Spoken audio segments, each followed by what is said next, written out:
നമസ്കാരം. Alpha palliative care daily ന്യൂസിലേക്ക് സ്വാഗതം. പ്രധാന വാർത്തകൾ.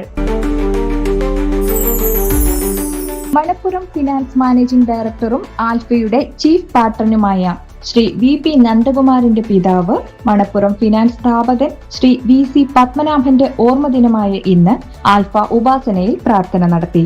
Manappuram Foundation CSR head Shinitha Ashiq, company secretary Varna P, Alpha കുടുംബാംഗങ്ങൾ എന്നിവർ പങ്കെടുത്തു. ആൽഫ പേഷ്യന്റ് കെയർ സ്പോൺസർഷിപ്പ് ക്യാമ്പയിന്റെ സമാപനാർത്ഥം ഒന്നാം സമ്മാനം ലഭിച്ചയാൾക്കുള്ള സമ്മാന വിതരണവും ക്യാമ്പയിൻ അവലോകനവും നാളെ ആൽഫ തറവാട്ടിൽ നടക്കും. രാവിലെ 10:30 നടക്കുന്ന പരിപാടിയിൽ ക്യാമ്പയിനിൽ കൂടുതൽ സ്പോൺസർഷിപ്പുകൾ നേടിയ ആൽഫ തൃശൂർ സെന്ററിന് ക്യാഷ് പ്രൈസും മെമന്റോയും, 2-3 സ്ഥാനങ്ങളിൽ വന്ന സെന്ററുകൾക്ക് മെമന്റോകളും കൈമാറും. എല്ലാ സെന്ററുകളെയും പരിപാടിയിൽ പങ്കെടുക്കാൻ campaign committee convener Indira Sivaraman, joint കൺവീനർമാരായ K Khadeeja B, VJ Thomson എന്നിവർ ക്ഷണിച്ചു.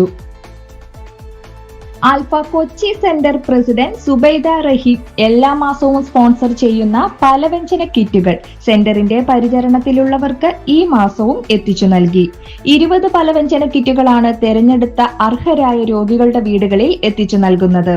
സെന്ററിലെ നഴ്സുമാരാണ് അർഹരായവരുടെ വീടുകളിൽ കിറ്റ് എത്തിക്കുന്നത്. ആൽഫ ചാരിറ്റബിൾ ട്രസ്റ്റ് നിർധനരും നിരാശ്രയരുമായ കുടുംബങ്ങൾക്ക് പ്രതിമാസം നൽകുന്ന പെൻഷൻ വിതരണം ഇന്ന് ട്രസ്റ്റ് ഓഫീസിൽ നടന്നു. Trust office secretary Vimala Venugopal നേതൃത്വം നൽകി. ആൽഫ കൊടുങ്ങല്ലൂർ സെന്റർ ലോക പരിസ്ഥിതി ദിനം വൃക്ഷത്തൈ നട്ട് ആചരിച്ചു.